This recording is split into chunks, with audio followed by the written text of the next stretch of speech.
Hello, my dear students. We were doing our chapter Town Traders and the Craftsmen during the medieval period. As you all know, the period is from 12th to 18th century, and most of the towns developed like Hampi and the Surat. And last one we have to do, that is the Masulipatnam. Right, Masulipatnam was the name of a port town. This is a port town. इसका name का मतलब जो है, it is also called the Machilipatnam, that means a fish port town. जो मछली है वो fishes यहाँ पर जो है वो कैच की जाती हैं। और ये कहाँ सिचुएटेड है? Near the bank of the river of Krishna. Right, जहाँ पर Krishna river bay of Bengal में फॉल करती है, वहाँ पर ये एज ए पोर्ट टाउन बनाया गया है, डेवलप किया गया है। मसूलीपट्टनम जो है वो फाउंडर कौन है इनके? अरब्स के, जो ट्रेड करने के लिए इंडिया में आते थे, उन्होंने इसे फाइंड आउट किया। तो ये उन एरियाज के लिए जो है, तभी ये फाइंड आउट किया गया ताकि इन एरियाज में जो है वो ट्रेड करना इजी हो जाए। तो ये जो अरब्स के जो ट्रेडिंग के लिए आते थे, ये रेड सी से, जो अपने ईस्ट वेस्टर्न एरियाज में अरेबियन कंट्रीज हैं, वहाँ से रेड सी से होते हुए ये इंडिया के ईस्टर्न कोस्ट पर ट्रेड करने के लिए आते थे 14th सेंचुरी में। ठीक है, it was toward the end of the 16th century a new sea link was establish. बाद में क्या हुआ? 14th सेंचुरी में वो सी रूट से आते थे, बट 16th सेंचुरी में क्या हुआ? नया सी रूट जो है वो एस्टेब्लिश किया गया मसूलीपट्टनम, जिससे वेस्ट एरियाज में, वेस्टर्न जो कंट्रीज है, इसके साथ इंपोर्ट करना या इसके साथ जो है ट्रेड करना इजी हो गया। मसूलीपट्टनम जो था famous for the Kalamkari work के लिए बहुत फेमस था। कलम मीन्स जो आप कहते हो कि एक स्टिक होती है, बैम्बू की स्टिक होती है, जिसको एज ए कलम, एज ए पेन यूज किया जाता है। तो इसको किया जाता है, जो कपड़ा होता है, क्लॉथ होता है, उस मटेरियल पर पेंटिंग करने के लिए। तो इसकी जो कलाकारी होती है उसे कलमकारी कहते हैं। तो ये चीज़ बहुत वर्ल्ड फेमस है इंडिया का। Kalamkari textiles were exported to the Safavid Empire in Persia. तो पर्सियस में इनकी एरिया, इसकी जो टेक्सटाइल्स हैं, इसके जो कपड़े तैयार किए जाते हैं, वहाँ पर एक्सपोर्ट किए जाते हैं। 17th सेंचुरी में क्या था? मसूलीपट्टनम बहुत ज़्यादा डेवलप हुआ था, इधर मैन्युफैक्चरिंग सेंटर था, यहाँ पर बहुत ज़्यादा टेक्सटाइल इंडस्ट्रीज भी सेटअप की गई थी। But in the 19th century ये डिक्लाइन होना स्टार्ट हो गया, क्योंकि यहाँ पर जो है इसके कंपेटिबल अदर जो टाउन्स थे वो डेवलप होने लग गए, और वो जो है वो सुटेबल थे उन वेस्टर्न कंट्रीज के लिए, और नियर भी पड़ता था क्योंकि वो वेस्टर्न कोस्ट पर होता था, और वहाँ से जो है अच्छा वेल मेंटेन एरिया था, अच्छा बिल्ट किया हुआ था, और सिचुएशन भी इसकी अच्छी थी। जो कह सकते हो आपकी जो टेक्सटाइल इंडस्ट्री थी, उसके वेदर के, उसको एक पर्टिकुलर वेदर चाहिए होता है, तो वहाँ जो है वो उसके अकॉर्डिंग ही वेदर होता था। This city was important because it was the port of the Golconda. और मसूलीपट्टनम क्यों डेवलप हुआ था? क्योंकि ये जो पोर्ट था गोलकोंडा एरिया का, बहुत मोस्ट फेमस पोर्ट था, और गोलकोंडा में ऐसी माइंस हैं जहाँ पर डायमंड्स निकाले जाते हैं, जिसके रीजन से ये बहुत ज़्यादा फेमस हो गया था। और यहाँ पर मोस्टली जो डायमंड्स एंड रूबीज हैं वो एक्सपोर्ट भी किए जाते थे। मसूलीपट्टनम लॉस्ट इट्स इम्पोर्टेंस, और इसने अपनी इम्पोर्टेंस तब खो दी जब इसके कंपैरिजन में बॉम्बे, कलकत्ता एंड चेन्नई जैसे अदर पोर्ट्स जो है, ट्रेडिंग पोर्ट्स, यूरोपियन कंट्रीज के लिए सेटअप किए गए।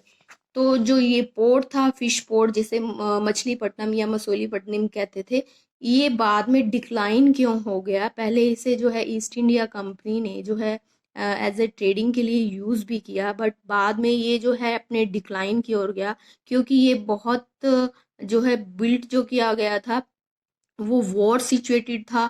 मींस अच्छी इसकी सिचुएशंस नहीं थी, यहाँ पर अनवॉल्ड एरिया था, जो इल बुल्ड था, मतलब अच्छा बना नहीं हुआ था। राइट, तो इन एरियाज को तभी इम्पोर्टेंस इन एरियाज की जो बाद में धीरे धीरे कम हो गई। न्यू टाउन्स एंड ट्रेडर्स, कौन कौन से न्यू टाउन सेटअप किए थे, जैसे अब मैंने अभी भी रीड किया है कि बॉम्बे, कलकत्ता और चेन्नई जैसे जो पोर्ट टाउन से वो सेटअप हो चुके थे, जिससे इम्पोर्टेंस दो मसूलीपट्टनम की कम हो गई थी।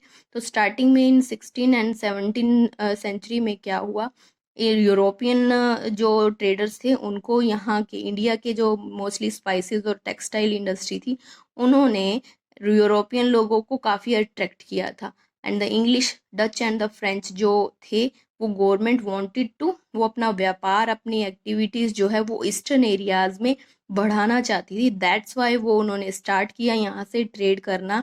और due to the increase in the demand of the textiles, धीरे धीरे जैसे सभी लोग यहाँ पर ट्रेड करने के लिए आने लगे, डच भी आने लगे, फ्रेंच भी आने लगे, इंग्लिश में आने लगे, तो उससे क्या हो गया, यहाँ के जो टेक्सटाइल्स थे, यहाँ के कपड़े की जो डिमांड थी, वो फॉरेन कंट्रीज में जो है उनकी डिमांड इंक्रीज होने लगी, जिससे यहाँ के पीपल्स जो हैं, जो उन्होंने अपने क्राफ्टिंग की, स्पिनिंग की, वीविंग की, ब्लीचिंग, डाइंग, जो भी क्वालिटीज़ थी, वो उन्होंने बढ़ाने लग गए, और जो लेबर थी वो इन चीज़ों में ज़्यादा यूज़ होने लगी।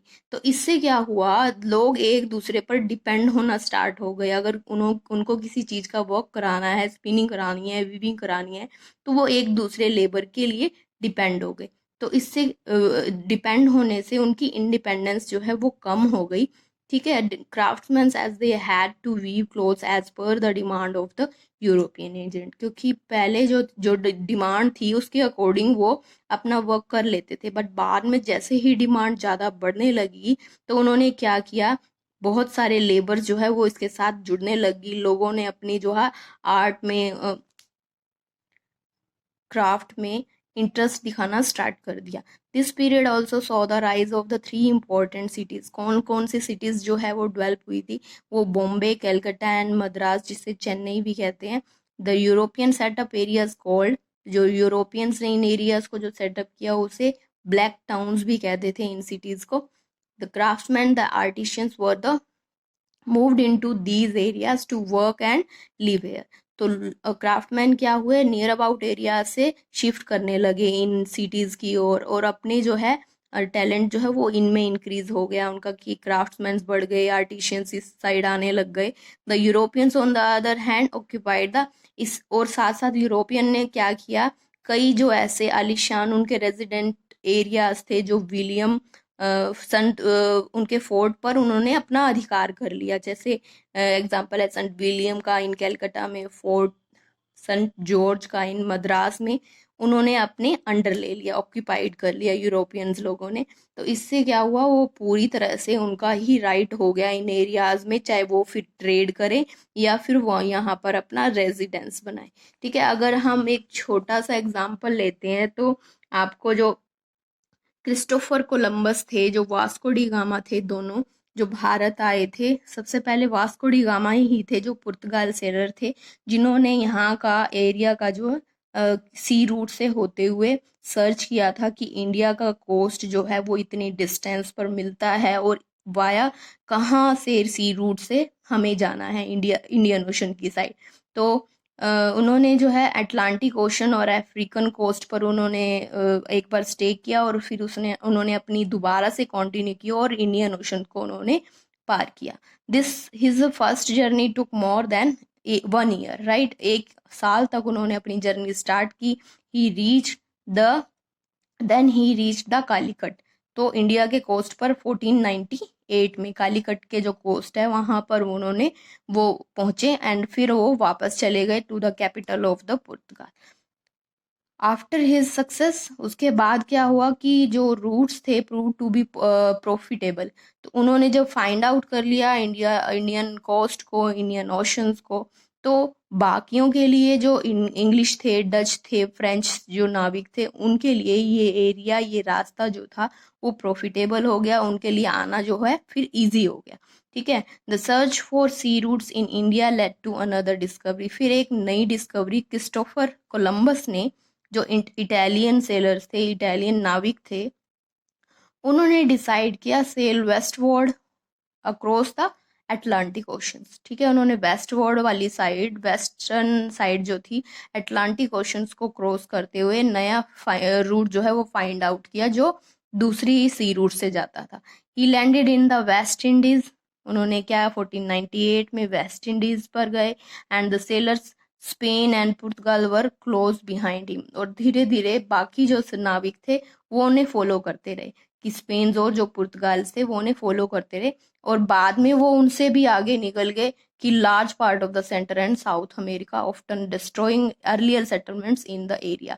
उन्होंने और भी जगह फिर फाइंड आउट करनी स्टार्ट कर दी, जैसे साउथ अमेरिका भी एक जगह है, उन्होंने उनका भी कोस्ट फाइंड आउट कर लिया, सेंट्रल जो पार्ट्स है वो उनका भी फाइंड आउट कर लिया। तो धीरे धीरे जो है उनकी डिस्कवरीज बढ़ती गई, और साथ साथ ट्रेड को भी एनकरेज मिला, ट्रेड जो है वो बढ़ता गया पूरे वर्ल्ड में। ठीक है, जैसे जैसे डिस्कवरीज बढ़ी तो लोगों के लिए सी रूट्स भी इजी हो गए, लोग एक जगह से दूसरी जगह की ओर जाने लग गए और अपना ट्रेड स्टार्ट करने लगे, जहां भी उन्हें अपने सुटेबल कुछ भी मिलता था, या फिर आप कह सकते हो जो इम्पोर्टेंट प्रोडक्ट्स उन्हें चाहिए होते थे वहीं से वो लेकर आते थे, right. So thank you students, have a nice day and take care.